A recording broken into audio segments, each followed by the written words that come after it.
नमस्कार दोस्तों, स्वागत है आपका एक और नए एपिसोड में।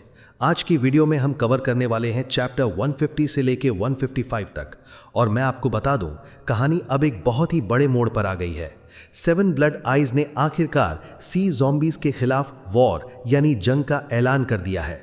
जहां बाकी लोग इस जंग से डर रहे हैं, वहीं हमारा ज़ू किंग इसे एक मौके की तरह देख रहा है, ढेर सारे रिसोर्सेज कमाने का और अपनी ताकत बढ़ाने का।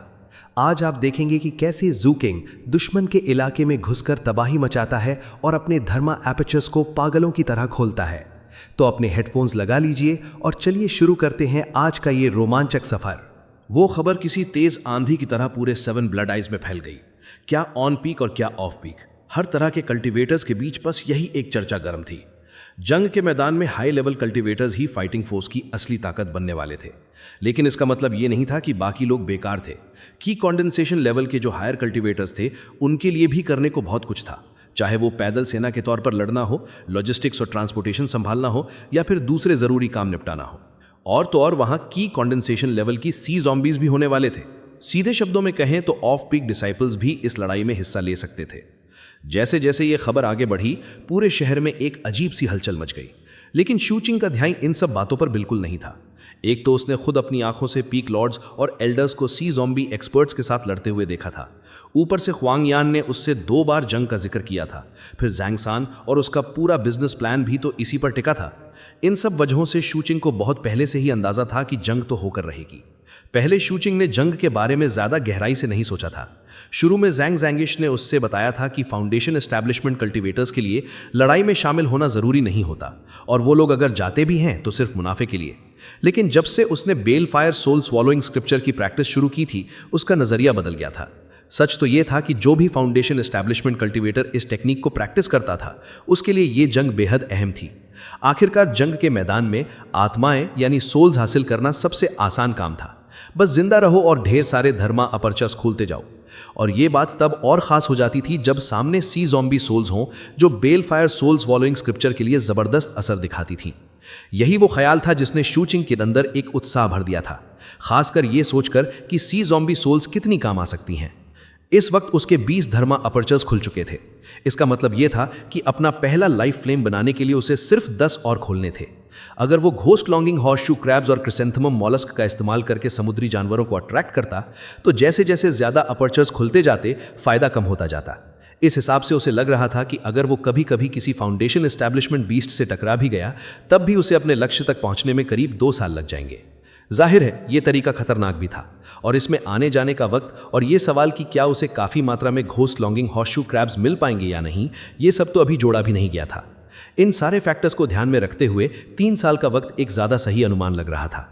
इतने लंबे समय तक खुले समुद्र में रहना, वो भी बिना प्रोफाउंड रेडियंट स्टेट में गए, बेहद खतरनाक लग रहा था।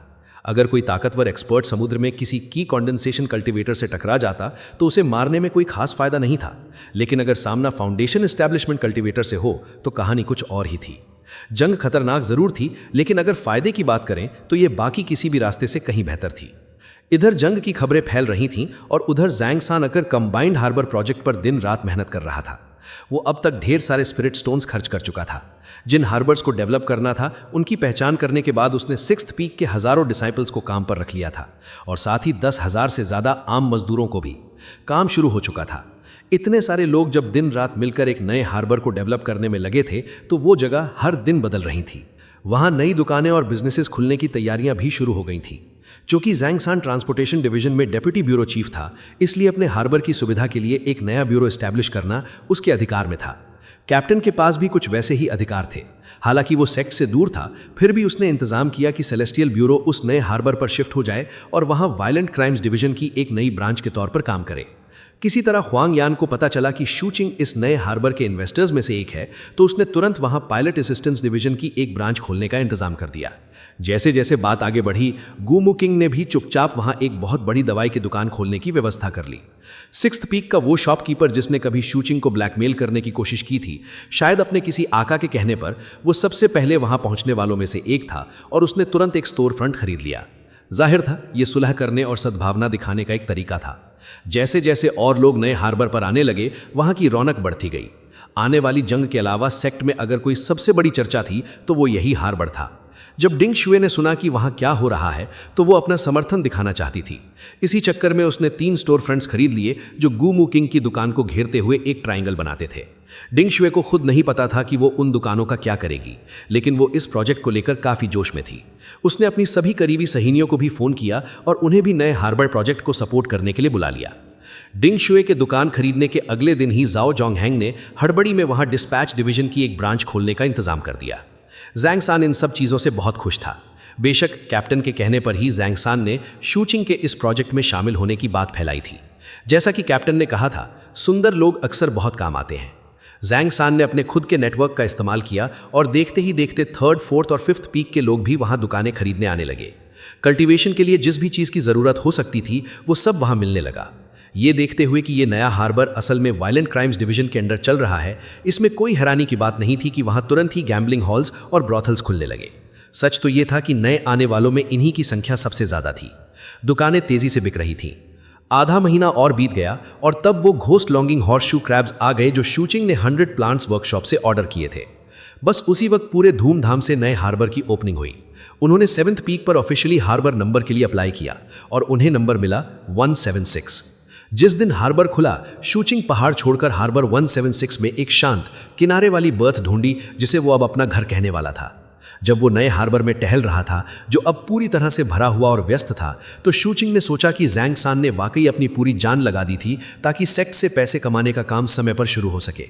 जब शूचिंग अपनी थर्मास्किस पर बैठा, लहरों की आवाज सुनते हुए और अपनी नाव को पानी में हल्के हल्के हिलते हुए महसूस करते हुए उसे अपने की कंडेंसेशन के दिन याद आ गए। फिलहाल वो सिर्फ ध्यान लगा रहा था। अभी के लिए उसने समुद्र में जाने का प्लान टाल दिया था। जैसे जैसे हार्बर 176 बन रहा था, जंग की अफवाहें और तेजी से फैल रही थीं और लगभग हर रोज आसमान में रोशनी की लकीरें दिखाई देती थीं, जो कल्टीवेटर्स के 7 पहाड़ों पर लौटने का संकेत था। यही देखकर शूचिंग को इशारा मिला कि जंग अब करीब आ चुकी है। एक और आधा महीना गुजर गया। एक सुबह जब शूचिंग ने अभी अभी लाइफ नर्चरिंग इनकांटेशन का इस्तेमाल करके अपना 21st धर्मा अपर्चर खोला ही था कि 7 पहाड़ों से घंटियों की आवाज गूंज निकली। ऐसी घंटियों की आवाज सुनना बहुत दुर्लभ था।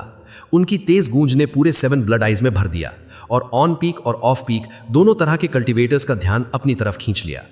बहुत से डिसाइपल्स अपनी धर्मा बोट्स पर बाहर निकल आए ताकि 7 पहाड़ों को देख सके।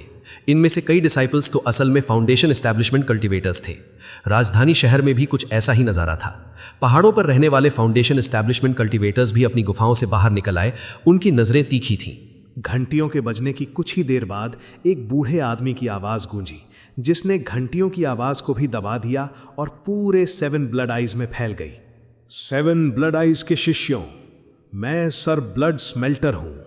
तुम मुझे पेट्रियार्क कहकर बुला सकते हो। आज मुझे तुमसे एक जरूरी बात करनी है। जंग आ चुकी है। हमारा सेक्ट ऑफिशियली सी ज़ॉम्बीज के खिलाफ जंग का ऐलान कर रहा है। उन्होंने 100 अरब स्पिरिट स्टोन्स की दौलत जमा कर रखी है और मेरा इरादा है कि उसमें से कम आधा हिस्सा इनाम के तौर पर तुम्हें मिले। जैसे ही उसकी प्राचीन आवाज गूंजी, 7 पहाड़ियों से अनगिनत खून की धाराएं निकली, जैसे तड़पती हुई बाम मछलियां हों, जो सीधे आसमान की तरफ गईं और ऊपर लटकते हुए एक विशाल बादल में बदल गईं। जब वो अनगिनत खून के धागे आपस में मिले तो उन्होंने आखिरकार एक बूढ़े आदमी का विशाल चेहरा बना लिया। वो खौफनाक चेहरा जब बना तो पूरे सेक्ट में गड़गड़ाहट होने लगी और ऐसा लगा जैसे हर चीज का रंग खून जैसा लाल हो गया हो। उसे देखकर सूचिंग को वो वक्त याद आ गया जब उसने फ्लेम फीनिक्स को देखा था। दूर से ऐसा लग रहा था जैसे पूरा इलाका शैतानों की जमीन बन गया हो। इसी बीच फर्स्ट पीक की विशाल आंख से तलवार की ऊर्जा का एक सैलाब फूट पड़ा। जैसे ही वो बाहर निकला, वो खूनी रंग की तलवार में बदल गया जो अनगिनत लाल बिजलियों से बनी हुई थी। वो नज़ारा हैरान कर देने वाला था, क्योंकि उनमें से एक बिजली भी किसी फाउंडेशन एस्टैब्लिशमेंट कल्टीवेटर को कुचलने के लिए काफ़ी थी। उस तलवार पर एक लाल चेहरे वाला बूढ़ा आदमी खड़ा था, जो कोई और नहीं बल्कि फर्स्ट पीक का पीक लॉर्ड था। उसके अंदर से एक ऐसी चौंकाने वाली और घातक आरा निकल रही थी जैसे वो देवताओं का भी संहार कर सकता हो। आपके आदेश का पालन होगा पेट्रियार्क। जैसे ही फर्स्ट पीक का पीक लॉर्ड सामने आया, सेकंड पीक से गड़गड़ाहट की आवाज आई और वहां से एक विशाल पिल फर्नेस ऊपर उठा। उसके ऊपर पालथी मारे बैठी थी एक शांत और गौरवमयी अधेड़ उम्र की महिला, जो एक औषधीय आभा से घिरी हुई थी, जो चमक रही थी। और भी हैरानी की बात यह थी कि जिस फर्नेस पर वो बैठी थीं, उसके अंदर एक ऐसी गोली थी जो सूरज की तरह चमक रही थी और डरावनी तरंगे छोड़ रही थी। आपके आदेश का पालन होगा पेट्रियार्क। थर्ड पीक से एक विद्वान जैसा दिखने वाला अधेड़ उम्र का आदमी आया, जो एक पीले बादल पर खड़ा था। वो बादल एक अजीब ग्रू जैसी आभा से भरा हुआ था और उस आदमी को अनगिनत भूत प्रेतों के सायों ने घेर रखा था। हक्का बक्का होकर सूचिंग को एहसास हुआ कि वो भूत उसे उस बिना चेहरे वाली सफ़ेद कपड़ों वाली औरत की याद दिला रहे थे, जिसे उसने कभी उस शहर की झुग्गी पट्टी में देखा था। वो सब के सब ग्रू थे। आपके आदेश का पालन होगा विद्वान। फिर फोर्थ पीक से कोई आया। वो एक हट्टा कट्टा आदमी था जिसके चारों तरफ एक जंजीर लिपटी हुई थी। जंजीर का अगला हिस्सा एक विशाल आंख थी जिसे उसने अपने हाथ में पकड़ रखा था। जैसे ही वो आंख सामने आई, एक दैवीय पवित्र आभा फूट पड़ी, जिसे सूचिंग ने पहचाना कि ये किसी दैवीय शक्ति से आई है। हालांकि ये जोइन के लेवल की नहीं थी। फिफ्थ और सिक्स्थ पीक से कोई बाहर नहीं आया। आखिर में बारी आई सेवेंथ पीक की। गड़गड़ाहट की आवाज़ें गूंजी और मास्टर सेवेंथ हवा में चलते हुए बाहर आए। वो देखने में बिल्कुल साधारण लग रहे थे और बाकी पीक लॉर्ड्स के मुकाबले कुछ खास प्रभावशाली नहीं लग रहे थे। वो लगभग एक आम इंसान जैसे लग रहे थे, क्योंकि उनसे कोई भी तरंगे नहीं निकल रही थीं। फिर भी फर्स्ट पीक लॉर्ड को छोड़कर बाकी सभी पीक लॉर्ड्स ने अदब में अपने सर झुका लिए। आपके आदेश का पालन होगा पेट्रियार्क। जब पेट्रियार्क सर ब्लड स्मेल्टर ने नीचे मास्टर सेवेंथ को देखा तो वो हैरान लग रहे थे और यहाँ तक कि हंस पड़े। छोटे सेवेंथ, तुमने अपने डाओ रेजोनेंस को बेहतर कर लिया और बताया भी नहीं। तुम ब्रेक थ्रू के बहुत करीब हो, बधाई हो। पेट्रियार्क सर ब्लड स्मेल्टर की उस तारीफ के जवाब में मास्टर सेवेंथ के होठों पर बस एक हल्की सी मुस्कान आई। उन्होंने जबान से कुछ नहीं कहा, बस अपने हाथ जोड़े और एक बार फिर अदब से सर झुका दिया। हवा में तैरते हुए पेट्रियार्क, जिनका विशाल चेहरा अनगिनत खून की धाराओं से बना हुआ था, उन्होंने अपनी मुस्कुराती हुई नजरें मास्टर सेवेंथ से हटाईं और नीचे बसे राजधानी शहर की तरफ देखा। इतनी ऊंचाई और इतने जबरदस्त कल्टीवेशन बेस के साथ ऐसा लग रहा था जैसे सेक्ट का हर एक शिष्य उनके दिमाग में छप गया हो।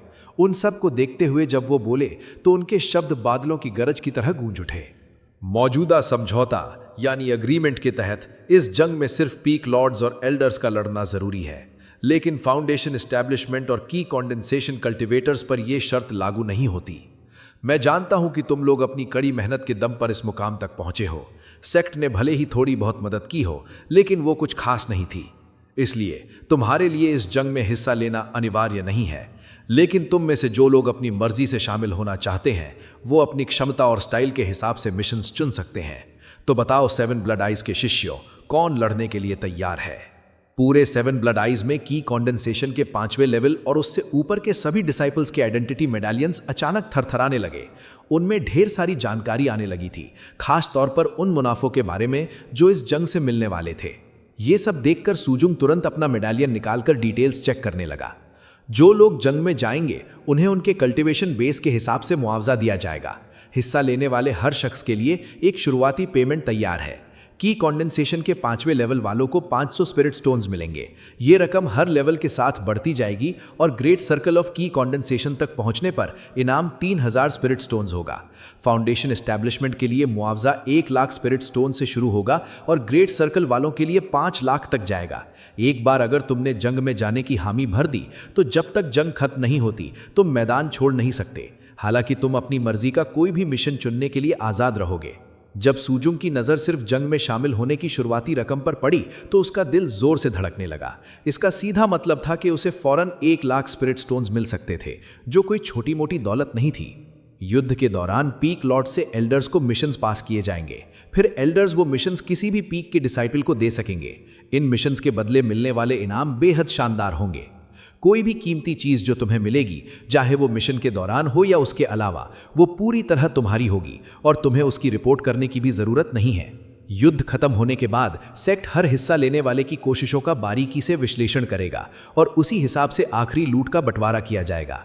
सी ज़ॉम्बी सोल्स हमारे सेक्ट के बेलफायर सोल स्वॉलोइंग स्क्रिप्चर के लिए खास तौर पर असरदार हैं।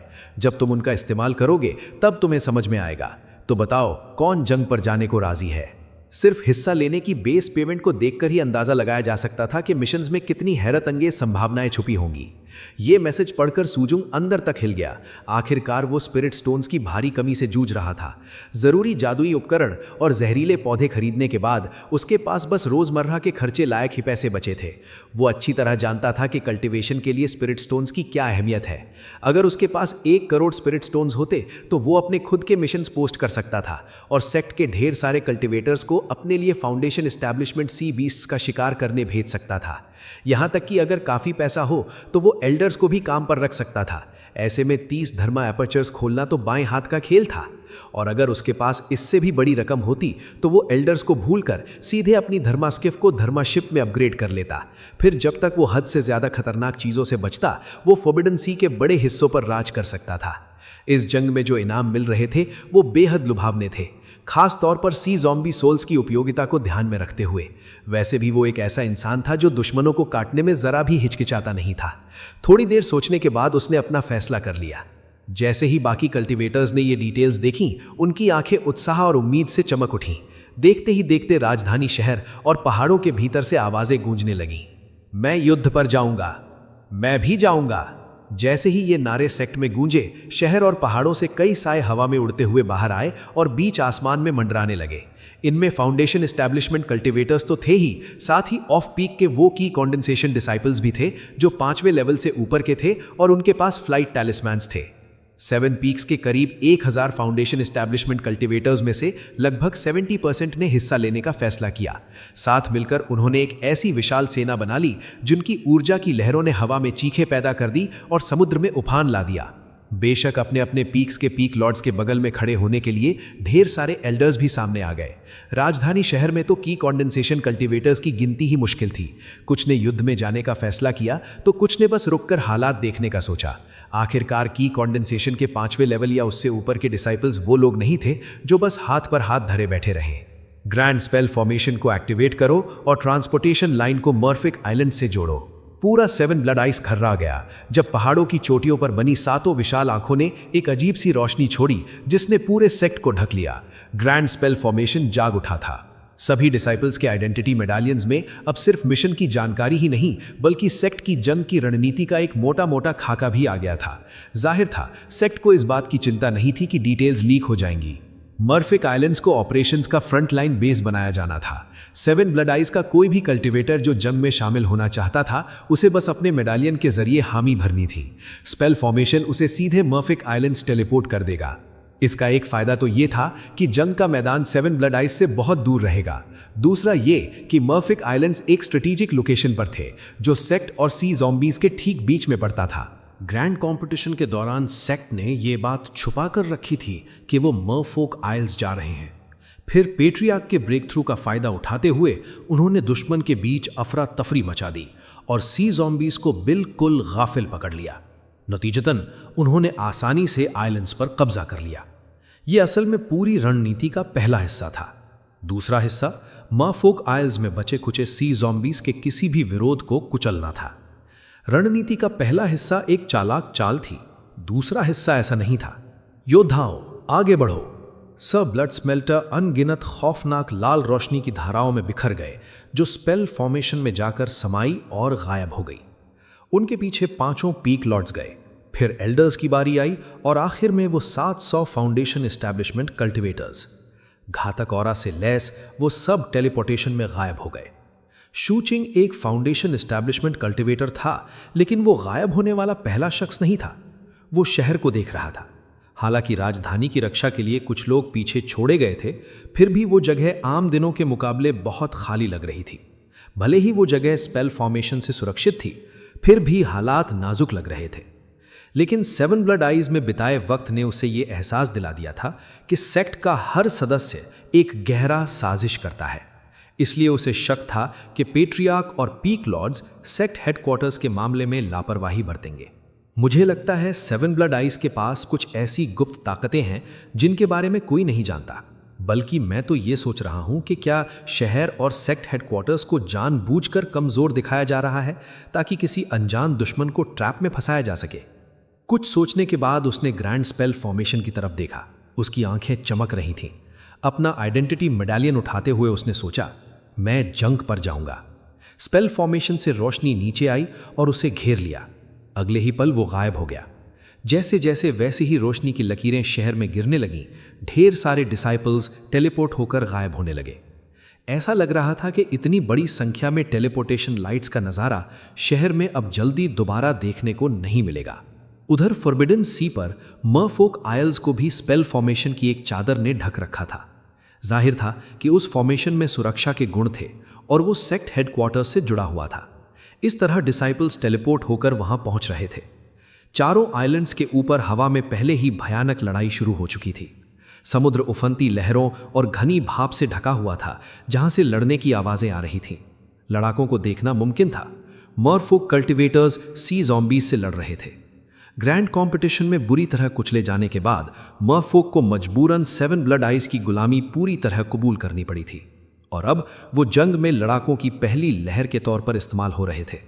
हालांकि लड़ाई उतनी भयानक नहीं लग रही थी जितनी हो सकती थी। मरफोक आइल्स के चारों आइलैंड्स पर ऐसी इमारतें खड़ी थीं जो मरफोक शैली की नहीं थीं। वो मीनारें थीं जो सब की सब चमक रही थीं और उन पर नीली बिजली कड़क रही थी। वो बिजली दूसरे आइलैंड्स की मीनारों से जुड़ी हुई थी, जिससे चारों आइलैंड्स आपस में कनेक्ट हो गए थे। आइलैंड्स पर विशाल जादुई उपकरण भी लगाए गए थे जो मैदान जंग में हैरत अंगेज जादुई तकनीकें दागने की क्षमता रखते थे। आइलैंड्स पर स्पेल फॉर्मेशंस भी एक्टिव थे। थोड़ी थोड़ी देर में हवा में जादुई चिन्ह यानी सिंबल्स दिखाई देते और फिर जमीन में समा जाते, जिससे फॉर्मेशन स्थिर रहते। कई जगहों पर रहने के लिए साधारण ढांचे खड़े किए गए थे। नेथरवोल्ट आइलैंड पर भारी मात्रा में म्यूटेजन इकट्ठा करके एक 9 सर वाले सांप यानी 9 हेडेड स्नेक का आकार दिया गया था, जिसे शायद सवारी के तौर पर इस्तेमाल किया जाना था। मीगा आइलैंड के ज्वालामुखियों को भी 7 ब्लड आइज ने बदल दिया था और उनके फटने से चारों दिशाओं में भयानक ताकत की लहरें फैल रही थीं। एमिची आइलैंड की सतह को काटकर तलवारों की एक विशाल झील बनाई गई थी, जो ऐसी तलवारों से भरी थी जो इस वक्त ऊर्जा इकट्ठा कर रही थी। ये साफ तौर पर फर्स्ट पीक का काम था और जब इसका इस्तेमाल किया जाता तो नतीजा हैरत अंगेज हो सकता था। सबसे बड़े बदलाव जॉइनी आइलैंड पर हुए थे। उस आइलैंड पर अब एक विशाल आंख थी जिसने आइलैंड का करीब 70% हिस्सा घेर रखा था। गौर से देखने पर वो बिल्कुल वैसी ही लग रही थी जैसे सेक्ट में पहाड़ों की चोटियों पर बनी आंखें थीं। जैसे ही वो आंख झपकती, वो उस इलाके के सभी कल्टिवेटर्स के आइडेंटिटी मेडालियंस में जानकारी भेजती। जब शूचिंग पहुंचा तो वो मीगा आइलैंड के ऊपर हवा में था। आसपास देखते ही उसे मरफोक आइलैंड्स और वहां हुए भारी बदलाव दिखाई दिए। हिलकर रह गया वो। उसने दूर नजर डाली जहां जॉइनी आइलैंड के ऊपर सब ब्लड स्मेल्टर और 5 पीक लॉर्ड्स दिखाई दे रहे थे। सब ब्लड स्मेल्टर के सामने झुकने वाले 2 और पीक लॉर्ड्स थे जो सेक्ट में मौजूद नहीं थे। उनमें से एक बूढ़ी औरत थी जो एक स्पेल फॉर्मेशन चार्ट पर खड़ी थी जिसमें हजारों फॉर्मेशंस दिखाई दे रहे थे। दूसरा एक बूढ़ा आदमी था जिसके चेहरे पर गंभीर भाव थे। वो बिल्कुल भी प्रभावशाली नहीं लग रहा था, जैसे उसके अंदर कोई ऐसी कड़वाहट हो जो कभी मिट न सके। उसने हाथ में शराब की एक लौकी पकड़ी थी जिससे वो बीच बीच में घूंट भर लेता था। ये 5वें और 6ठे पीक के पीक लॉर्ड्स थे। अब शूचिंग को समझ आया कि बाकी पीक लॉर्ड्स जब इकट्ठा हुए थे तो ये दोनों वहां क्यों नहीं थे। ये वही लोग थे जिन्होंने इन चारों मरफोक आइलैंड्स पर इतने बड़े पैमाने पर बदलाव किए थे। मीगा आइलैंड के ज्वालामुखियों से एक गहरी गड़गड़ाहट निकली जिसने काली राख के बड़े बड़े गुबार हर दिशा में फैला दिए। 7 ब्लड आइज के फॉर्मेशंस की ताकत ने उस राख को पकड़कर सीधे सी ज़ॉम्बीज के जंग के मैदान की तरफ भेज दिया। राख का कुछ हिस्सा काली बर्फ की तरह आइलैंड पर ही बरसने लगा। बीच बीच में ज्वालामुखियों की वो गड़गड़ाहट इतनी तेज हो जाती थी कि बाकी सारी आवाजें दब जाती थीं। शूचिंग ने हवा में ज्यादा देर तक रुकने की हिम्मत नहीं की। जमीन पर उतरते ही उसने चारों तरफ अलग अलग पीक्स के डिसाइपल्स को देखा जो इधर उधर भाग दौड़ कर रहे थे।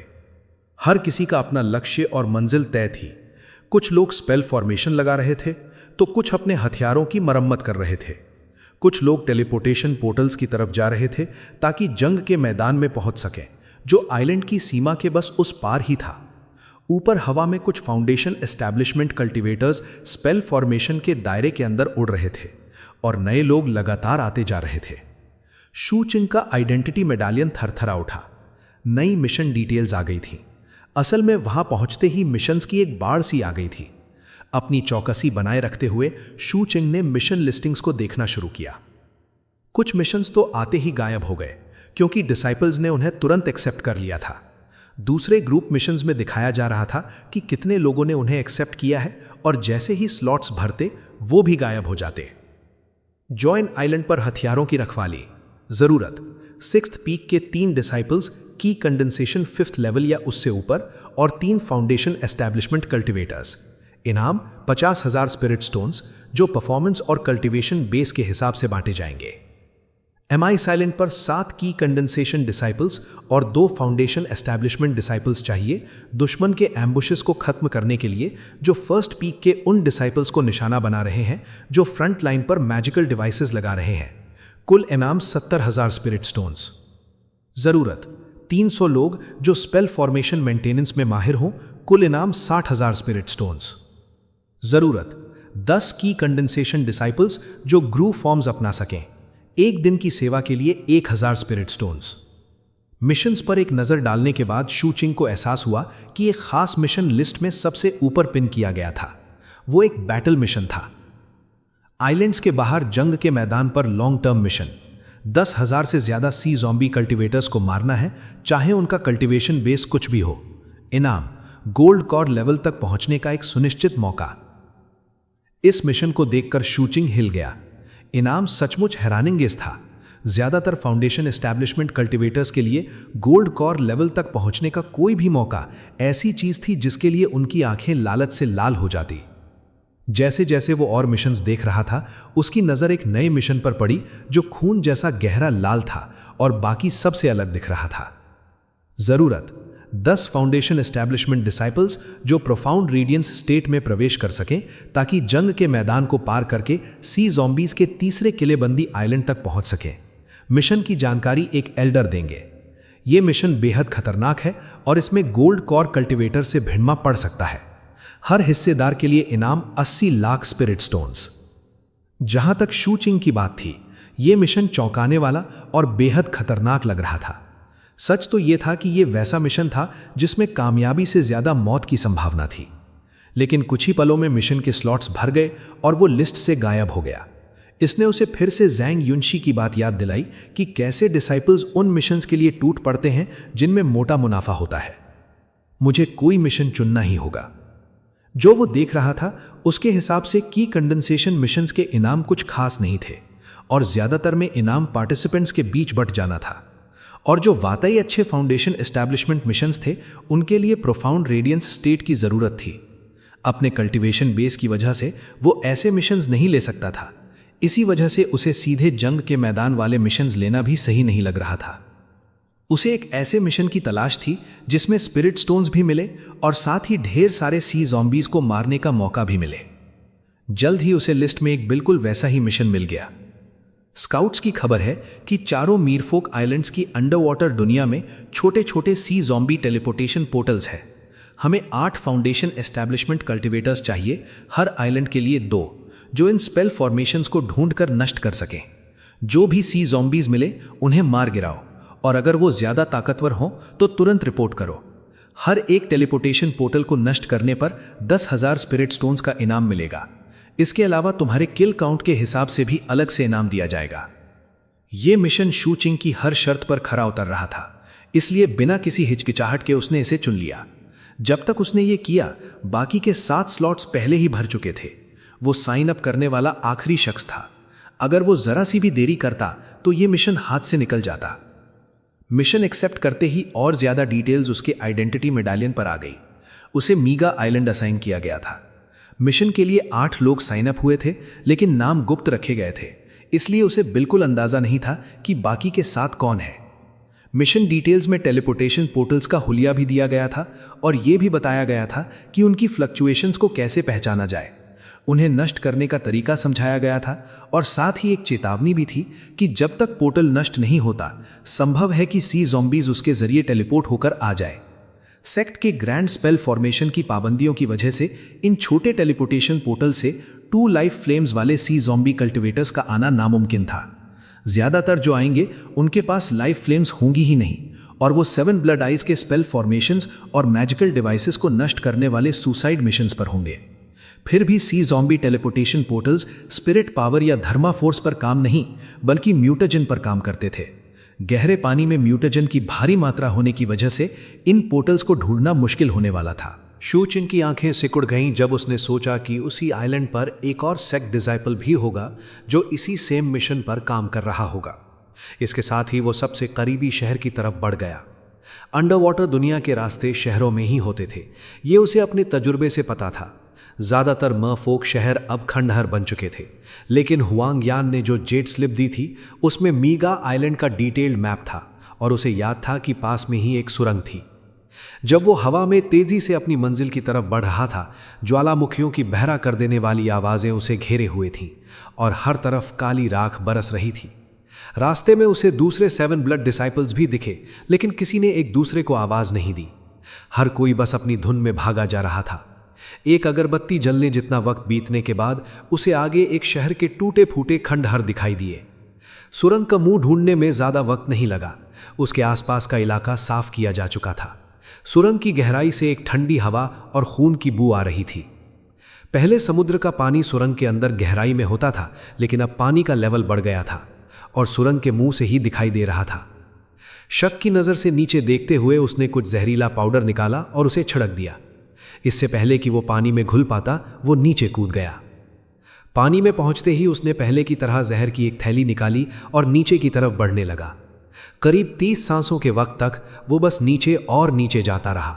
सब कुछ शांत और स्थिर था। ऊपर की दुनिया का शोरगुल पानी ने काट दिया था। ज्वालामुखियों की गड़गड़ाहट अब बस एक हल्की थरथराहट बनकर रह गई थी, लेकिन शू चिंग हमेशा की तरह चौकन्ना था। जब वो तलहटी के करीब पहुंचा, उसने जहर की थैली नीचे फेंक दी, जो फट गई और हर तरफ जहर फैल गया। आखिरकार वो सुरंग से बाहर निकला। चारों तरफ देखने पर उसे दिखा कि सारी इमारतें पूरी तरह से तबाह हो चुकी थीं। मूंगा और सी एनिमोन्स सब सड़ रहे थे। जाहिर है, ग्रैंड कंपटीशन के दौरान जो काला धुआं फैला था उसने सब कुछ बर्बाद कर दिया था। मुझे जल्दी से टेलीपोर्टेशन पोर्टल्स ढूंढने होंगे। इधर उधर देखने पर उसे पोर्टल्स का कोई सुराग नहीं मिला। इसलिए उसने अपनी धर्मा फोर्स को अपने अंदर के वायलेट क्रिस्टल में भेजा ताकि एक सप्रेशन फोर्स पैदा कर सके। परछाई ने तुरंत एक दिशा में इशारा कर दिया। इस मिशन को लेने की एक वजह यह भी थी कि उसे पता था कि उसकी परछाई म्यूटेजन के लिए बहुत संवेदनशील है। दूसरों को शायद पानी के अंदर मौजूद भारी म्यूटेजन की वजह से पोर्टल्स ढूंढने में मुश्किल होती और उन्हें खास मैजिकल डिवाइसेस पर निर्भर रहना पड़ता, लेकिन शू चिंग को ऐसा करने की ज़रूरत नहीं थी। वैसे भी उसे लगता था कि किसी भी मैजिकल डिवाइस के मुकाबले उसकी परछाई टेलीपोर्टेशन पोर्टल के म्यूटेजन सिग्नेचर को सूंघने में कहीं बेहतर है। बस एक ही चीज़ की चिंता थी कि कहीं उसकी परछाई नखरे ना करे। मैं तुम्हारा मूल्यांकन 10 दिन पहले ही करने वाला हूं, उसने कहा। उसकी परछाई थरथराई, फिर वो पूरी तरह से सही म्यूटेजन सिग्नेचर ढूंढने पर फोकस करने लगी। इसी बीच पेट्रियार्क जोल्डन वैजरा वॉरियर लोहे की सीख के अंदर से बोले, गुस्सा ना करे मालिक, परछाई आपको वैसे नहीं समझती जैसे आपका ये तुच्छ सेवक समझता है। मालिक, मैं जानता हूं कि आप अपने काम से कितना थक जाते हैं। जाहिर है, हम दोनों को आगे बढ़कर आपकी थकान बांटनी चाहिए।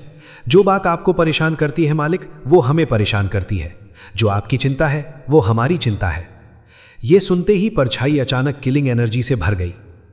थोड़ा सोचने पर शू चिंग को लगा कि पेट्रियार्क की बात में दम है, इसलिए उसने ठंडी नज़रों से परछाई को देखा और उसे लगातार 3 बार दबाया। मुझे तुम्हारी ये किलिंग एनर्जी बिल्कुल पसंद नहीं। परछाई अपमान से थरथराई, फिर भी उसने सहयोग किया और ईमानदारी से टेलीपोर्टेशन पोर्टल का रास्ता दिखाने लगी, जबकि पेट्रियार्क जोल्डन वैजरा वॉरियर बड़े इत्मीनान से ये सब देख रहे थे। परछाई की मदद से शू चिंग ने जल्दी ही टेलीपोर्टेशन पोर्टल ढूंढ लिया। वो एक गड्ढे में था जो शायद किसी मैजिकल टेक्निक के धमाके से बना था। कीचड़ और गाद सिल्ट के बीच वो पोर्टल छिपा हुआ था। उससे कोई तरंगे नहीं निकल रही थी, जिसका मतलब ये था कि उसे ढूंढने का एकमात्र तरीका उस इलाके में म्यूटेजन की मात्रा को भांपना ही था। देखने पर पता चला कि पोर्टल एक्टिव नहीं था। मिशन की डिस्क्रिप्शन से उसे पता था कि पोर्टल की आंख कहाँ है। एक ही जोरदार लात मारकर उसने उसे तोड़ दिया। अगला पोर्टल ढूंढने और वहां तक ले जाने के लिए परछाई को दोबारा बोलने की जरूरत नहीं पड़ी। शू चिंग तेजी से आगे बढ़ा और फटाफट दूसरा और तीसरा पोर्टल भी नष्ट कर दिया। जैसे ही वो चौथे पोर्टल को तोड़ने वाला था, वो अचानक चमक उठा। हैरानी में कुछ बुड़बुड़ाते हुए उसने उस चमकते हुए पोर्टल पर ध्यान लगाया और उसे एक फाउंडेशन एस्टेब्लिशमेंट ऑरा महसूस हुआ। लगता था कोई टेलीपोर्ट होकर आ रहा है। ऑरा बहुत ज़्यादा ताकतवर नहीं था। जो भी आ रहा था उसके पास लाइफ फ्लेम नहीं थी। आंखें सिकुड़ गईं। शू चिंग ने पोर्टल को तोड़ने के बजाय तुरंत उस पर ढेर सारा जहरीला पाउडर छिड़क दिया। सिर्फ 10 सांसों के वक्त में उसने वहां 100 से भी ज्यादा तरह के जहर बिछा दिए। फिर उसकी लोहे की सींक उड़कर आई और उसके बगल में छिप गई। अब उस सींक पर एक छोटी घंटी बंधी हुई थी। वो घंटी किसी भी शरीर वाले शख्स की आत्मा पर असर डालती थी, लेकिन स्पिरिचुअल सोल्स पर उसका कोई असर नहीं होता था। सींक के अंदर पेट्रियार्क जोल्डन वैजरा वॉरियर बहुत उत्साह में थे, क्योंकि वो जानते थे कि अब उनका चमकने का वक्त आ गया है। घबराई हुई परछाई अपनी कमजोरी नहीं दिखाना चाहती थी, इसलिए वो भी तैयार रही। आखिर में शू चिंग ने अपनी धर्मास्किफ निकाली, फिर कुछ कदम पीछे हटा और अपने घुटनों पर बैठ गया। उसकी आंखें ठंडी रोशनी से चमक रही थीं जब काली बेल फायर उसके हाथ में एक खंजर के रूप में उभरी। वो बस आने ही वाले हैं, वो धीरे से बड़बड़ाया। टेलीपोर्टेशन पोर्टल रोशनी से झिलमिलाया और म्यूटेजन का लेवल अचानक बढ़ गया और फिर सी ज़ॉम्बीज बाहर निकलने लगे। जैसा कि शू चिंग ने पहले भी ची कॉन्डेंसेशन के ग्रेट सर्कल वाले सी ज़ॉम्बी से लड़ाई की थी, वो लड़ाई बेहद मुश्किल रही थी। चाहे शारीरिक ताकत की बात हो या उनकी जीने की जिद्दी इच्छा शक्ति, सी ज़ॉम्बी को मारने में शू चिंग का पसीना छूट गया था। बदकिस्मती से फाउंडेशन एस्टैब्लिशमेंट लेवल के सी ज़ॉम्बीज से लड़ने का उसे कोई तजुर्बा नहीं था, इसलिए वो पूरी तरह चौकन न रहा। साथ ही वो टेलीपोर्टेशन पोर्टल के ज्यादा करीब नहीं गया। जब वो पोर्टल को गौर से देख रहा था, तभी उस चमकती हुई रोशनी के बीच एक साए ने आकार लेना शुरू कर दिया। वो कोई ज़ॉम्बिफाइड इंसान नहीं था, बल्कि वो एक ऐसा अजीबोगरीब जीव था जैसा शू चिंग ने पहले कभी नहीं देखा था। हैरानी की बात यह थी कि इस सी ज़ॉम्बी के चमगादड़ जैसे पंख थे। हालांकि वो फटे पुराने और टूटे फूटे लग रहे थे। मरने से पहले उसने बेशक काफ़ी नुकसान झेला था, लेकिन फिर भी उसके अंदर से साफ साफ फाउंडेशन एस्टैब्लिशमेंट की ऑरा निकल रही थी। जाहिर था कि ये सी ज़ॉम्बी एक होशियार और सतर्क जीव था, क्योंकि जैसे ही वो पूरी तरह साकार हुआ, उसने तुरंत पीछे हटने की तैयारी कर ली। लेकिन शू चिंग ने जो जाल बिछाया था, उसका अंदाज़ा लगाना उसके बस की बात नहीं थी। इससे पहले कि वो हिल भी पाता, उसके आसपास का पानी हलचल करने लगा और देखते ही देखते उसके आगे पीछे दोनों तरफ और यहाँ तक कि ऊपर भी पानी की ठोस दीवारों ने उसे घेर लिया। अब उसके पास हिलने की भी जगह नहीं बची थी और हर दीवार से एक ऐसी खौफनाक ऑरा निकल रही थी जो उसे कुचलने पर आमादा थी। वो जोर से अपने पीछे वाली दीवार से टकराया और एक दबी हुई गड़गड़ाहट सुनाई दी। फाउंडेशन एस्टैब्लिशमेंट की ताकत वाकई ज़बरदस्त होती है। दीवार ढेर हो गई, लेकिन तभी उसकी जगह लेने के लिए दूसरी, तीसरी और चौथी दीवार खड़ी हो गई। शू चिंग की धर्मा फोर्स उसके लेवल के किसी भी और कल्टिवेटर से कहीं ज्यादा विशाल थी।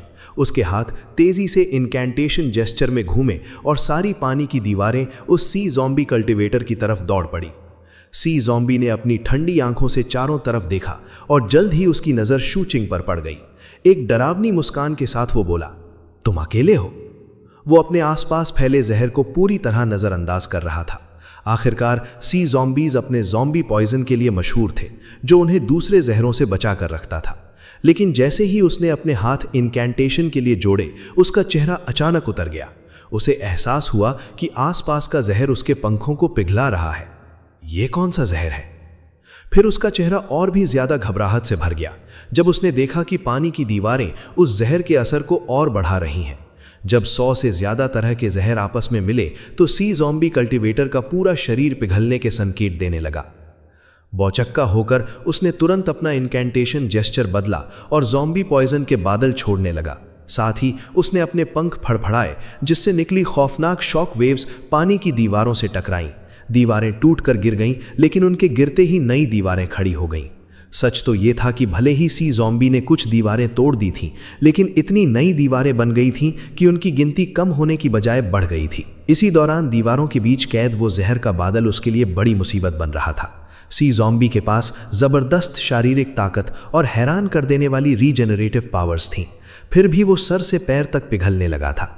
हदें तो तब पार हो गई जब उसे लगा कि हालात ऐसे ही रहे तो एक अगरबत्ती जलने जितने वक्त में वो पिघल कर गायब हो जाएगा।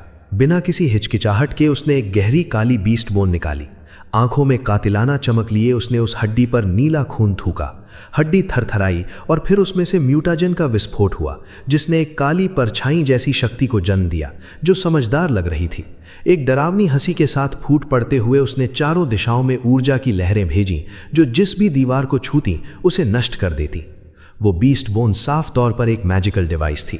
सी ज़ॉम्बी ने उसका असर शू चिंग पर फोकस किया और बीच में आने वाली दीवारों को तोड़ते हुए आगे बढ़ा। जहर के बादल से बाहर निकलते हुए वो ठंडी कातिलाना नियत के साथ शू चिंग के करीब पहुंचा।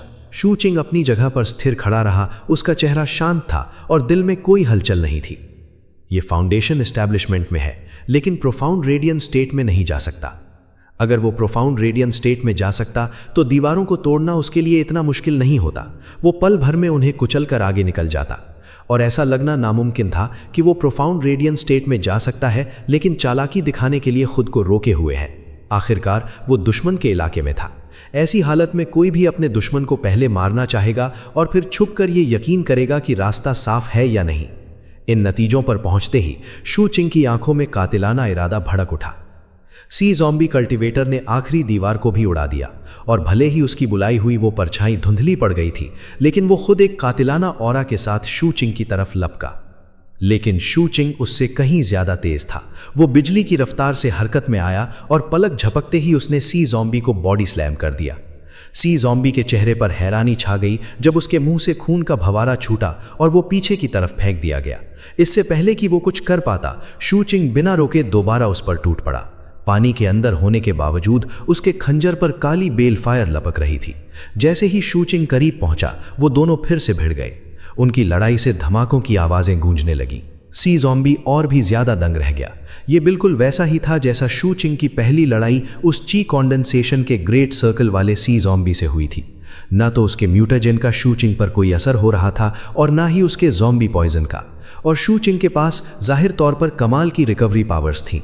जब शू चिंग ने अपना खंजर चलाया, सी ज़ॉम्बी ने अपना दायां हाथ उठाया और बीस्ट बोन का इस्तेमाल करके उस हंसती हुई परछाई को शू चिंग की तरफ भेजा। उस परछाई की आंखें लाल थीं और लालच से भरी थीं जैसे ही वो करीब आई, लेकिन तभी उसकी आंखें फटी की फटी रह गईं और उसने पीछे हटने की कोशिश की, लेकिन अब बहुत देर हो चुकी थी। अचानक शू चिंग की अपनी परछाई बाहर निकली। वो उस दूसरी परछाई को घूर रही थी और अब अचानक भूखी लग रही थी जैसे ही वो उसकी तरफ लपकी। उस दूसरी परछाई ने ऐसे रिएक्ट किया जैसे उसने अचानक किसी मौत के सौदागर को देख लिया हो।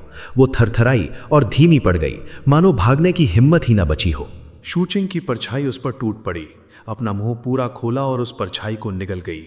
एक पल बाद डकार लेने की आवाज सुनाई दी और फिर परछाई की अदृश्य आंखें उस हैरान परेशान सी ज़ॉम्बी कल्टीवेटर पर जम गईं। सी ज़ॉम्बी खौफजदा दिख रहा था और तेजी से पीछे हटने लगा, लेकिन तभी उसके पीछे से घंटी बजने की आवाज सुनाई दी। ये एक ऐसी आवाज थी जो शारीरिक जिस्म को चीरते हुए सीधे आत्मा को जकड़ लेती थी। जैसे ही वो आवाज सी ज़ॉम्बी के कानों में गई, वो अचानक जम गया। ये सिर्फ एक पल के लिए था, लेकिन उस एक पल में घंटी की आवाज और करीब आ गई। काली रोशनी चमकी और लोहे की सीख सी ज़ॉम्बी के माथे के आर पार हो गई, घूमी और फिर उसके गले को चीरते हुए निकल गई। इसके बाद घंटी फिर बजी। इसी बीच शू चिंग काली बेल फायर से ढका हुआ था, जैसे कोई चलती फिरती मशाल हो। साथ ही उसने उस पंख के आकार वाली मैजिकल डिवाइस का भी इस्तेमाल किया। जैसे ही वो मैजिकल डिवाइस एक्टिव हुई, शू चिंग की रफ्तार आसमान छू गई। उसने एक कदम आगे बढ़ाया और पानी में उफान आ गया। जैसे ही वो हैरत अंगेज तेजी के साथ उस घायल और हैरान सी ज़ॉम्बी की तरफ बढ़ा, उसका खंजर बेरहमी से सी ज़ॉम्बी के गले को काट गया, जिससे नीला खून फूट पड़ा और एक दर्दनाक चीख निकली। फिर शू चिंग का खंजर काली आग की धारा बन गया, जो घाव के अंदर घुसकर सी ज़ॉम्बी के जिस्म में फैल गई। सी ज़ॉम्बी ने छूटने के लिए संघर्ष किया, लेकिन शू चिंग ने अपना घुटना उसके पेट में दे मारा। एक धमाके की आवाज सुनाई दी और सी ज़ॉम्बी का जिस्म लगभग ढेर हो गया। और जब काली आग ने उसकी आत्मा को जलाया तो उसने एक भद्दी चीख मारी। तभी शू चिंग की परछाई पहुंची और उसने सी ज़ॉम्बी के पैरों को जकड़ लिया, जिससे और भी ज्यादा दर्दनाक चीखें निकलने लगीं। जिन जिन जगहों पर परछाई ने सी ज़ॉम्बी को छुआ, वहां का मांस पिघल गया। ऐसा लग रहा था कि कुछ ही पलों में वो एक असली लाश बन जाएगा, क्योंकि उसके अंदर का म्यूटाजेन शू चिंग की परछाई निगल रही थी। नतीजतन परछाई में से अब सी ज़ॉम्बी जैसी ऑरा निकलने लगी थी। काली लोहे की सीख भी खाली नहीं बैठी थी, वो सीधे बीस्ट बोन मैजिकल डिवाइस में जा घुसी। इसके बाद पेट्रियार्क गोल्डन वाजरा वॉरियर ने उस डिवाइस की स्पिरिट रेजोनेंस को निगलना शुरू कर दिया। इस पूरी प्रक्रिया में बस एक अगरबत्ती जलने जितना वक्त लगा। जैसे जैसे सी ज़ॉम्बी निराशा में डूबता गया, वो कमजोर होता चला गया। फिर एक आखिरी गड़गड़ाहट सुनाई दी जब उसका बचा कुचा म्यूटाजेन भी चूस लिया गया। साथ ही उसने अपनी आत्मा खो दी और उसका पूरा शरीर राख बनकर पानी में घुल गया। बीस्ट बोन मैजिकल डिवाइस भी टूटकर बिखर गई। शू चिंग ने सी ज़ॉम्बी की आत्मा को ईंधन के तौर पर इस्तेमाल किया और भड़कती हुई आग को अपने 21वें धर्मा एपर्चर की तरफ भेजा। एक धमाका उसके अंदर गूंजा और वो धर्मा एपर्चर खुल गया। जैसे ही स्पिरिट पावर उसमें गई और धर्मा फोर्स में बदली, शू चिंग ने टेलीपोर्टेशन पोर्टल की तरफ देखा। उसे तोड़ने के बजाय उसने वहां और जहर बिछाया और फिर पीछे हटकर इंतजार करने लगा। साथ ही उसने अपनी परछाई की तरफ देखा। वो गौर कर रहा था जब उसकी परछाई ने सी ज़ॉम्बी का म्यूटेजन निगला और उसे सी ज़ॉम्बी की ऑरा मिल गई। कुछ वक्त बीतने के बाद शू चिंग को निराशा हुई क्योंकि कोई दूसरा सी ज़ॉम्बी टेलीपोर्ट होकर नहीं आया। सी ज़ॉम्बी बेवकूफ़ नहीं थे। लगता था कि पहले वाले के टेलीपोर्ट होने के बाद जो लोग पीछे आने की तैयारी कर रहे थे उन्हें एहसास हो गया था कि कुछ गड़बड़ है। आखिरकार शू चिंग ने पोर्टल को नष्ट कर दिया और आगे बढ़ गया। उसकी परछाई में म्यूटेजन का लेवल साफ तौर पर बढ़ गया था। साथ ही ऐसा लग रहा था कि उसे सी ज़ॉम्बीज़ का नया स्वाद लग गया है। दूसरे सी ज़ॉम्बी से मिलने में वो शू चिंग से ज़्यादा दिलचस्पी दिखा रही थी। पेट्रियार्क गोल्डन बाजरा वॉरियर भी दुश्मन की मैजिकल डिवाइस को निगलने के बाद ज़्यादा ताकतवर लग रहे थे। शू चिंग को समझ नहीं आ रहा था कि इस बारे में क्या सोचें, क्योंकि मैजिकल डिवाइसेस को बेचकर अच्छा खासा मुनाफा कमाया जा सकता था। पेट्रियार्क ने शू चिंग के चेहरे से उसके ख्याल पढ़ लिए और जल्दी से बड़े नाप तौल के शब्दों में सफाई देने लगे। मुझसे कंट्रोल नहीं हुआ मालिक, अगली बार मैं सिर्फ 70% ही सोखूंगा और 30% छोड़ दूंगा। इस तरह आप उस चीज को बेच सकेंगे। एक स्पिरिट ऑटोमेटन होने के नाते मैं इसे ऐसे कर सकता हूं कि जिसे आप बेचें उसे पता भी ना चले। लेकिन मालिक, मेरा सुझाव है कि आप ऐसी चीजें सेक्ट में ना बेचें। मैं कई ब्लैक मार्केट्स जानता हूं जो बेहतर विकल्प होंगे। शू चिंग ने सीख की तरफ देखा पर कुछ नहीं कहा। अगले दिन परछाई की मदद से शू चिंग को एक और टेलीपोर्टेशन पोर्टल मिला जो एक दरार में छिपा हुआ था।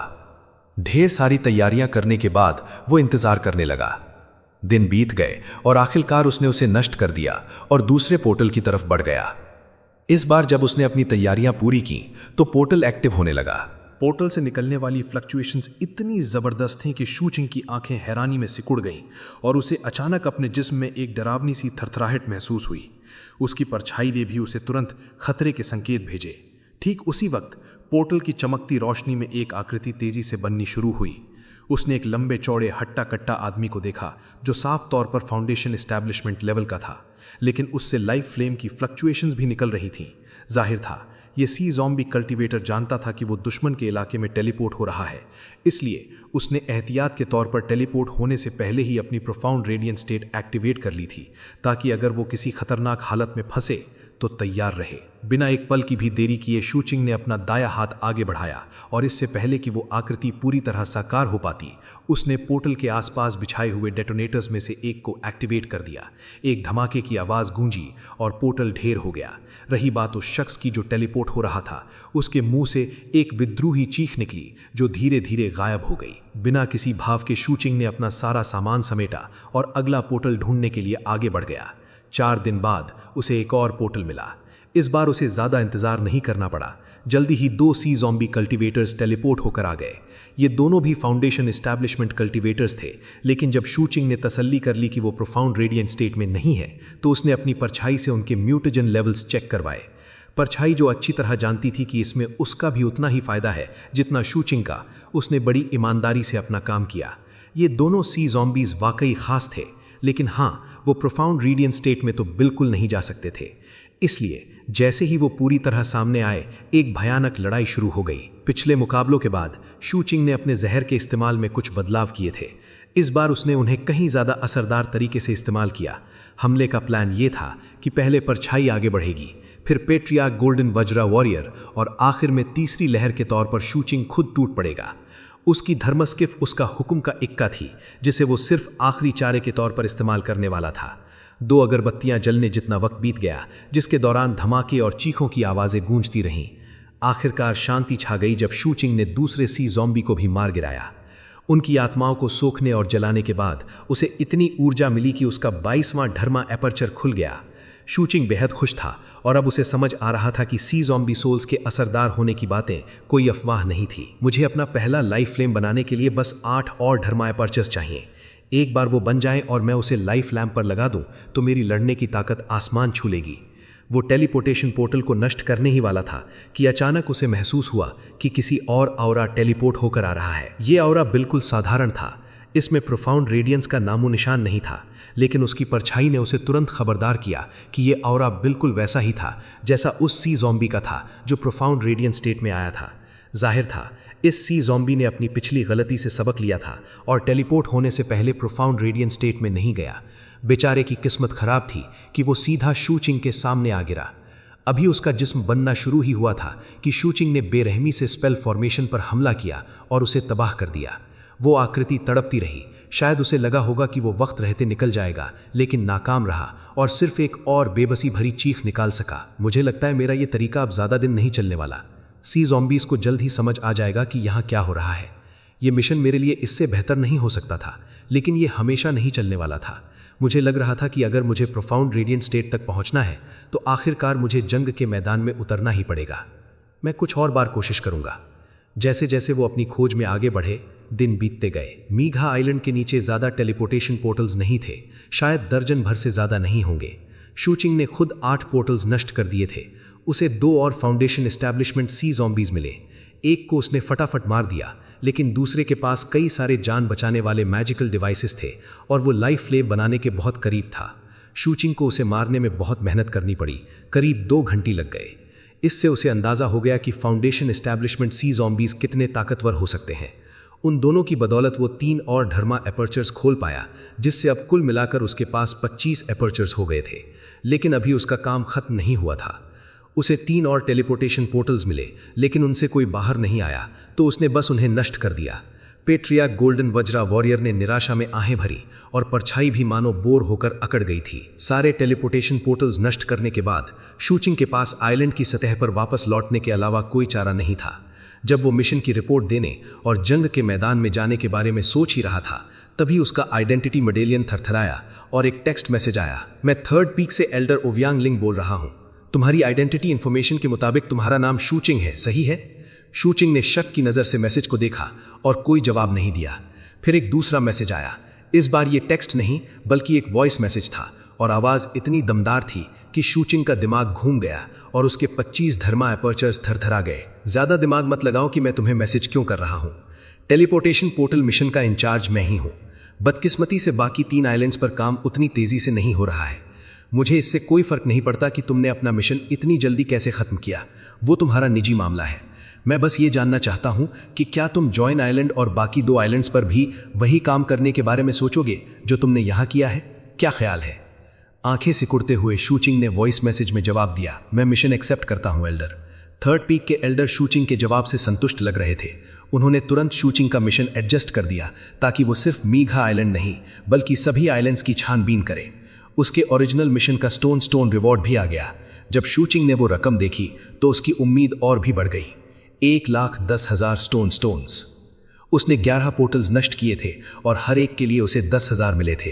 रही बात उन 4 फाउंडेशन एस्टैब्लिशमेंट सी ज़ॉम्बीज की जिन्हें उसने मारा था, उनके लिए उसे स्टोन्स तो नहीं मिले, लेकिन वो उसके किल काउंट में जुड़ गए। शू चिंग ने रिवॉर्ड और किल काउंट को देखा और अफसोस भरी आ भरी।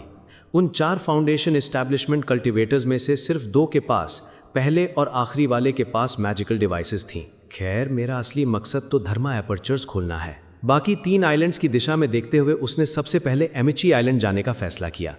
चूंकि जॉइन आइलैंड पर वो विशाल आंख थी जो सेक्ट की आंखें लगती थी, उसे लगा कि वहां के टेलीपोर्टेशन पोर्टल्स ढूंढना दूसरे डिसाइपल्स के लिए आसान होगा, और अगर वो गलत हुआ तो भी कोई खास फर्क नहीं पड़ता। पानी के ऊपर से उड़ते हुए वो एमिची आइलैंड की तरफ बढ़ा, जहां सेक्ट ने तलवारों की एक झील बना रखी थी, और उस झील में कोई ऐसी शक्ति थी जिसने तलवारों को बेहद धारदार बना दिया था। दूर से देखने पर झील पानी की भाप से ढकी लगती थी, लेकिन अंदर अनगिनत उड़ने वाली तलवारें तैरती हुई दिख सकती थीं। वहां बड़ी झील के आसपास कई छोटी तलवारों की झीलें भी थीं। जैसे ही शू चिंग करीब पहुंचा, उसे तलवारों की झील के अंदर से एक बेहद खतरनाक ऑरा महसूस हुआ जो सीधे उसी पर निशाना साधे हुए था। लगता था वो उसे स्कैन कर रहा है। एक पल बाद वो गायब हो गया और शू चिंग ने एमिची आइलैंड पर कदम रखा, जो कभी मेर फोक के शाही परिवार घर हुआ करता था। एमिची की अंडरवाटर दुनिया में जाने के लिए उसने शू चिंग ने एक पल के लिए भी नहीं रुका। हवंगयान की जेट स्लिप से मिली जानकारी का इस्तेमाल करते हुए वो तुरंत सबसे करीबी सुरंग की तरफ बढ़ा जो अंडरवाटर दुनिया में जाती थी। जब वो एमिची की अंडरवाटर दुनिया में पहुंचा तो वहां का नज़ारा जॉइन या मीगा आइलैंड से कहीं ज्यादा मोहक था। यहाँ अनगिनत महल थे और भले ही ज्यादातर खंडहर बन चुके थे, फिर भी उनकी पुरानी शान को महसूस किया जा सकता था। ये जगह कभी मेर फोक का शाही महल परिसर यानी रॉयल पैलेस कॉम्प्लेक्स हुआ करता था। अपनी दिशा तय करने के बाद शू चिंग ने टेलीपोर्टेशन पोर्टल्स ढूंढना शुरू किया। ये मान लेना सही था कि बाकी डिसाइपल्स ने आसपास की इमारतों को छान मारा होगा और जैसा सोचा था उसकी परछाई उसे जल्द ही महल परिसर से दूर ले गई। करीब आधे दिन बाद मूंगों से भरी एक जगह पर उसे पहला पोर्टल मिला। आंखें चमक उठी। उसने पोर्टल के आसपास अपना जाल बिछाया और इंतजार करने लगा। इस बार किस्मत उसके साथ थी। बस कुछ ही दिनों बाद पोर्टल चमका और उससे ऑरा रिसने लगा। शू चिंग ने तसल्ली की कि कल्टीवेशन बेस लेवल सही है, फिर हमला बोल दिया। ज्यादा वक्त नहीं लगा। नए आने वाले को मारने के बाद शू चिंग ने पोर्टल नष्ट कर दिया और अपनी खोज जारी रखी। इसी तरह वक्त बीतता गया। एक महीने के दौरान शू चिंग ने एमिची आइलैंड की पूरी अंडरवाटर दुनिया छान मारी, पोर्टल ढूंढे और उन्हें नष्ट कर दिया। इस सफर में वो 28 धर्मा एपर्चर्स तक पहुंच गया। अपना लाइफ फ्लेम शुरू करने के लिए बस 2 और चाहिए। उम्मीद से भरा हुआ वो नेथरवोल्ट आइलैंड की तरफ बढ़ गया। जैसे जैसे शू चिंग अपना मिशन करता रहा, 7 ब्लड आइज और सी ज़ॉम्बीज के बीच की जंग और भी तेज हो गई। लड़ाई को चलते हुए करीब 2 महीने हो चुके थे और सी ज़ॉम्बीज ने 7 ब्लड आइज को मेरफोक आइलैंड से बाहर खदेड़ने की उम्मीद में 5 बड़े हमले किए थे। उन 5 हमलों में से हर एक पिछले से बड़ा था, लेकिन 7 ब्लड आइज की मजबूत सुरक्षा की वजह से सेक्ट की सेना डटी रही। यहां तक कि उन्होंने खुद आगे बढ़कर फॉरबिडन सी में अपने काउंटर अटैक शुरू कर दिए। साथ ही 7 ब्लड आइज के और भी डिसाइपल्स लड़ाई में शामिल होने के लिए पहुंच रहे थे। 7 ब्लड आइज के कुछ गैर इंसानी साथी भी उनकी ताकत बढ़ा रहे थे। इस वजह से मेरफोक आइलैंड्स में अब दूसरे गैर इंसान भी आम तौर पर दिखाई देने लगे थे। बेशक सी ज़ॉम्बीज के साथ भी दूसरे गैर इंसान काम कर रहे थे। जंग का पैमाना बस बढ़ता ही जा रहा था। इन सब बातों का शू चिंग से कोई लेना देना नहीं था। इस वक्त वो नेथरवोल्ट आइलैंड की अंडरवाटर दुनिया में तेजी से आगे बढ़ रहा था, अपनी परछाई के इशारे पर अगले टेलीपोर्टेशन पोर्टल की तरफ। अगर किस्मत अच्छी रही तो आधे महीने से भी कम समय में मैं आखिरी 2 धर्मा एपर्चर्स खोल लूंगा। अपने आइडेंटिटी मेडालियन को स्कैन करने पर उसने देखा कि उसके पास 3 लाख से थोड़े से ज्यादा स्पिरिट स्टोन्स हो गए हैं। लेकिन अपना लाइफ फ्लेम शुरू करने का ख्याल उसके लिए इससे कहीं ज्यादा रोमांचक था। पता नहीं मेरा पहला लाइफ फ्लेम जलने और उसमें लाइफ लैम्प जुड़ने के बाद मैं कैप्टन के मुकाबले कहां खड़ा होऊंगा। काली लोहे की सीख के अंदर पेट्रिया गोल्डन वाइजरा वॉरियर भी उतने ही उत्साहित थे, क्योंकि वो महसूस कर सकते थे कि वो भी ब्रेक थ्रू के करीब हैं। एक बार मेरा ब्रेक थ्रू हो जाए मैं और भी काम का हो जाऊंगा। फिर मुझे इस बात की चिंता नहीं करनी पड़ेगी कि वो शैतानी शू मुझे निकाल फेंकेगा। परछाई का भी वही हाल था। उसका म्यूटेजन लगातार ताकतवर होता जा रहा था। बेशक इससे शू चिंग गहरी सोच में पड़ गया था कि उसे और ज्यादा दबाना चाहिए या नहीं। शू चिंग के विचारों को भांपते हुए परछाई थरथराई और जितना हो सके उतना चापलूसी करने की कोशिश करने लगी। लेकिन शू चिंग की आंखों में पक्का इरादा था। उसकी परछाई के साथ कुछ बहुत अजीब हो रहा था। सी ज़ॉम्बी को खाने के बाद उसमें सी ज़ॉम्बी की ऑरा आ गई थी और सिर्फ यही बात शू चिंग को चौंकाना के लिए काफ़ी थी। भले ही वो उसे ब्रेक थ्रू करने से रोक दे, उसे लगता था कि उसे अभी भी बहुत सावधान रहने की ज़रूरत है। जब वो परछाई को दबाने के लिए वायलेट क्रिस्टल का इस्तेमाल कर ही रहा था, तभी उसका चेहरा बदला और उसने दूर दिशा में देखा।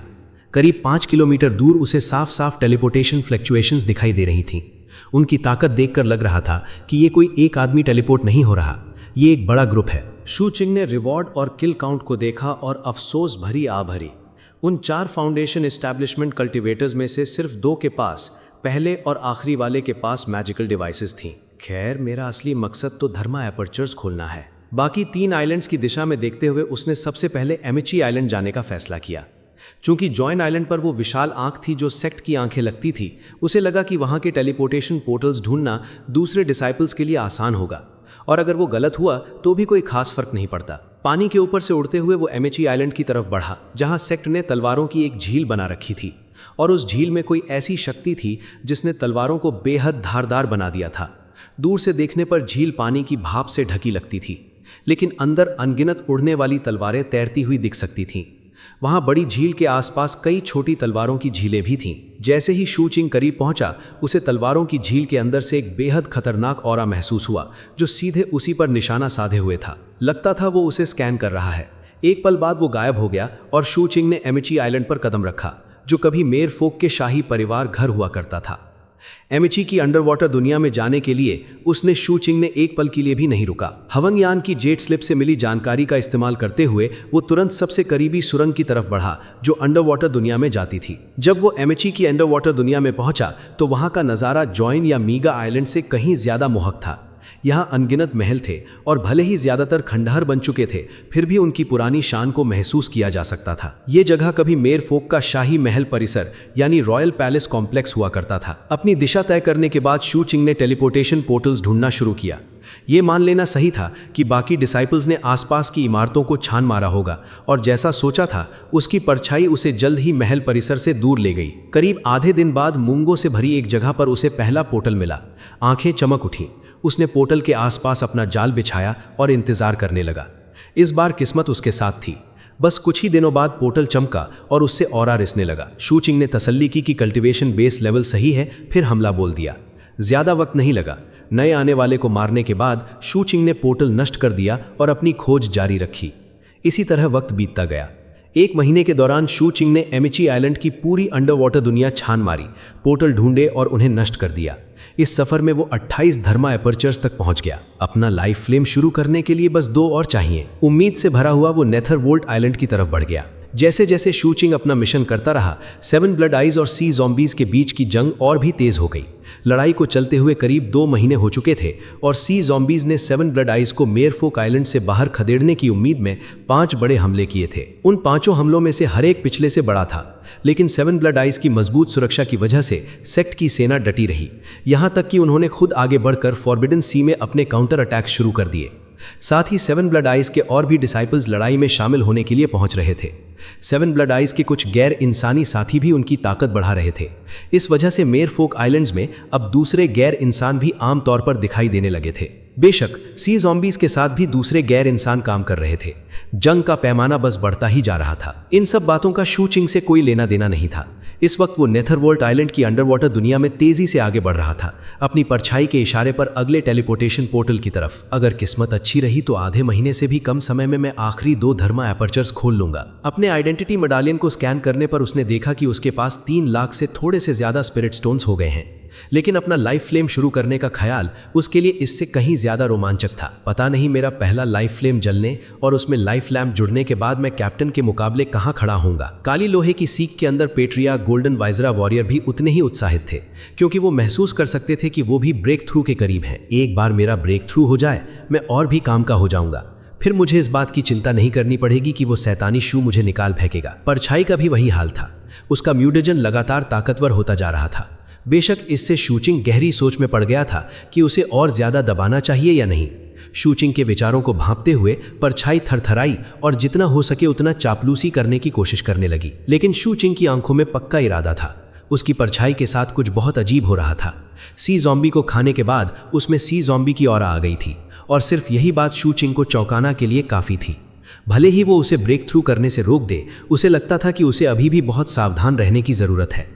जब वो परछाई को दबाने के लिए वायलेट क्रिस्टल का इस्तेमाल कर ही रहा था, तभी उसका चेहरा बदला और उसने दूर दिशा में देखा। करीब 5 किलोमीटर दूर उसे साफ साफ टेलीपोर्टेशन फ्लक्चुएशंस दिखाई दे रही थीं। उनकी ताकत देखकर लग रहा था कि ये कोई एक आदमी टेलीपोर्ट नहीं हो रहा, ये एक बड़ा ग्रुप है। तो दोस्तों, ये था चैप्टर 155 का अंत। शू चिंग अब अपने लाइफ फ्लेम से सिर्फ 2 कदम दूर है। 28 धर्मा एपर्चर्स खुल चुके हैं, लेकिन अभी अभी नेथरवॉल्ट आइलैंड पर जो वो मैसिव टेलीपोर्टेशन हुआ है वो कोई मामूली खतरा नहीं लग रहा। क्या वो एक पूरी फौज है? और क्या शू चिंग उनसे लड़कर अपने आखिरी 2 एपर्चर्स खोल पाएगा या उसे भागना पड़ेगा? ये सब जानेंगे हम अगले वीडियो में, जो बहुत ही धमाकेदार होने वाला है। अगर आपको आज का एक्सप्लेनेशन और स्टोरी टेलिंग पसंद आई हो तो वीडियो को लाइक ज़रूर करें और नीचे कमेंट करके बताएं आपको क्या लगता है, शू चिंग का शैडो अब और क्या नई मुसीबत खड़ी करने वाला है। चैनल को सब्सक्राइब करना मत भूलना और बेल आइकन दबा दो ताकि अगला एपिसोड आते ही आपको पता चल जाए। मैं मिलूंगा आपसे अगले वीडियो में, तब तक के लिए अपना ख्याल रखें। धन्यवाद।